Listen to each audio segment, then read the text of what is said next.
After Zach died, I built up some courage to look a little bit into the phone before giving it over to the detective, and I discovered a video. You ready? Me too. So it's his handsome, beautiful face, and behind his shoulder, you can see our dog, Jake.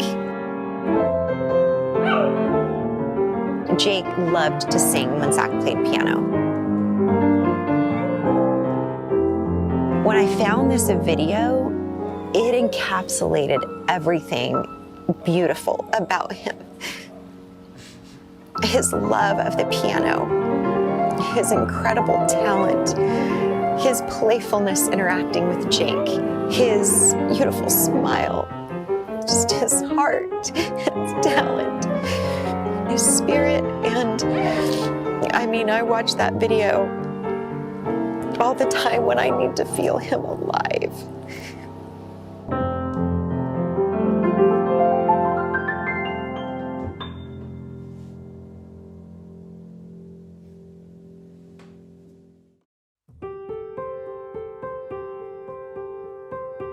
Zach was the kind of child you dream of having. Hi, Grandpa.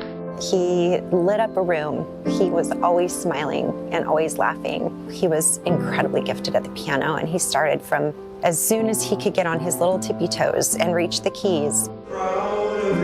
Once he started a theater class in high school, he got the bug. He tried out for his first show and was cast in the lead role. Zach was a talented and recognized multi-sport athlete. He was in track. He started out on the JV team and then shortly after that accelerated into the varsity team. He received that season the Coach's Award. Zach was disciplined. He's a bona fide straight-A student. He was able to enroll in just about all of the AP classes he was allowed to. His friend group was a lot of really bright kids. He was very loyal to his friends. Once he brought someone into his friend group, he really went out to help them out any way he can. He loved people. He loved making people smile. He would often be the one that would try to cheer someone up or make them laugh. He is a kid who absolutely left a unique fingerprint in the world. He is truly an unrepeatable miracle for us.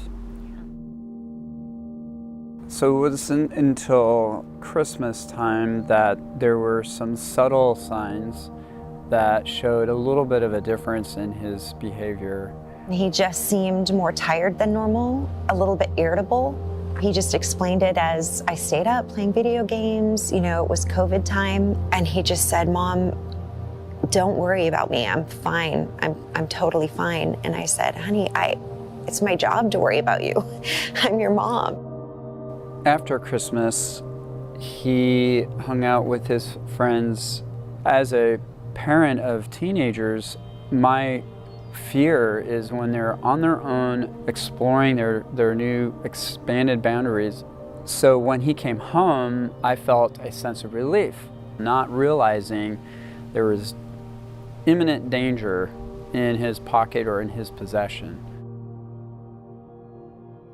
When I say goodnight to my family, especially my children, I always say, good night, I love you. And Zach, every single time, without fail, always told me, I love you, Dad. Those were his last words to me. The next day, I went to check on Zach because it was later than his normal wake-up time, and he appeared to be asleep at his desk. And I got within 2 feet and I knew something was horribly wrong, and I immediately started rendering first aid to Zach with CPR. And those moments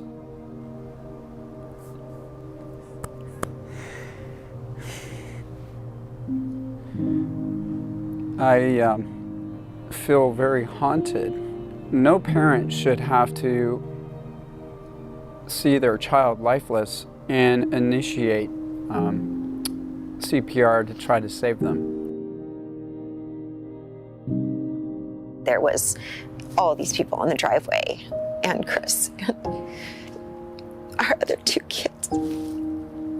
And, Chris just came up and said, "Our baby's gone."